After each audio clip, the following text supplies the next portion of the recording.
Hi, everyone. My name is Andy Bentley. I'm with the Biodiversity Institute. I'm the Ichthyology Collection Manager, and I also work for the Specified Collections Consortium. What I wanted to do today is showcase the new version of the Specify 7 workbench that we are working on. It is a very early implementation, but we're hoping that we're going to be able to release it fairly soon. It adds a whole bunch of new functionality that I'd like to show you a little bit of today. I don't have much time, so I'm going to have to power through it really quickly. So we click on the workbench item. It'll show you all of your existing data sets so that you can open them, or you can import a new one, which is what I'm going to start with today. So we click import. You can then choose either Excel or CSV files. Excel supports both XLS and XLSX files. So in this case, I'm going to choose an Excel file. I'll navigate to my browser. I'll choose a file that I want to upload, click open.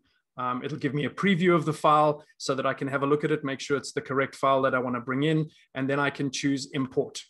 It will then import it into the database, and it'll indicate that there is no plan or no mapping that has been set for this spreadsheet as yet, so you need to create one. So we click on create. It gives you a list of all of the available tables. This is a much more advanced list of tables than was previously available in the workbench. You'll see it's fairly extensive and you can map up to all of those individual tables. And the reasoning behind that will become clear in a little bit. In this case, this is just a simple collection object list. So I click on collection object and it brings up the mapping tool, which now looks very much like the query builder. So now I just need to go in and I need to map up all of these individual fields associated with this selection.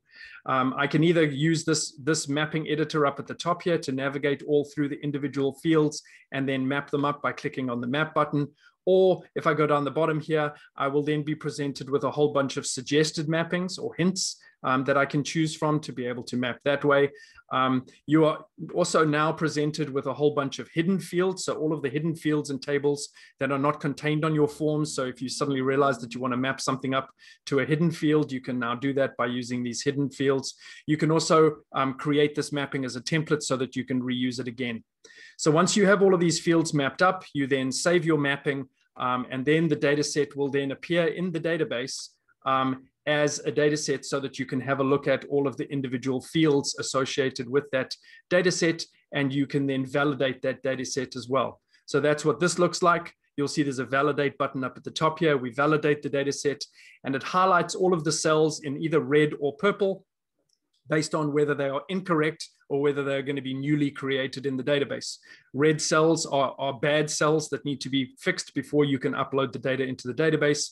Purple cells are just new records that are going to be created in the database. And so you can go through and you can do those. Much like in the original workbench, you can double click in a cell to be able to change things. You can fill up and fill down in order to be able to fill individual cells. There's a toolkit up at the top where you can do search and replace functions. You can also navigate through your new cells and invalid cells in order to find them and correct them a little more easily.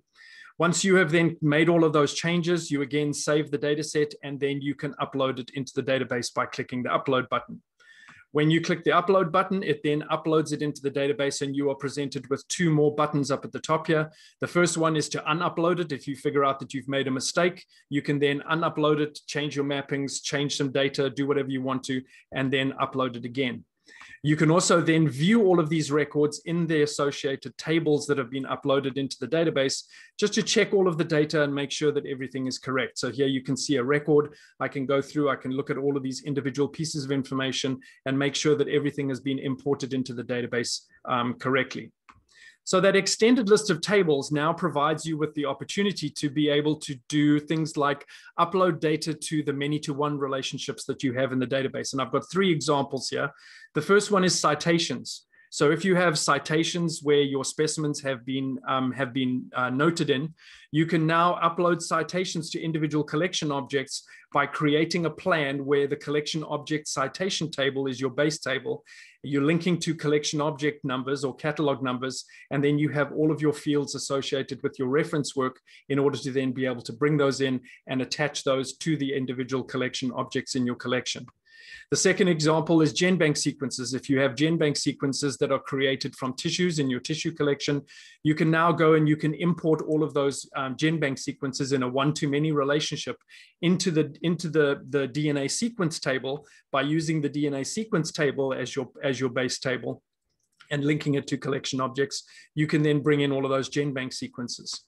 You can also mimic the functionality of the batch identify function in Specify 6, where you can now create additional determinations on specimens. If somebody identifies a whole bunch of specimens in your collection, you just need to create a very simple mapping of catalog number, genus, species, and the current determination. Again, you use the determination table as your base table, and then you can upload a whole bunch of new determinations to a whole bunch of records in a batch fashion rather than having to do them one at a time. So it extends the capabilities of what you can actually use the Specify 7 workbench for in order to be able to populate those one-to-many relationships.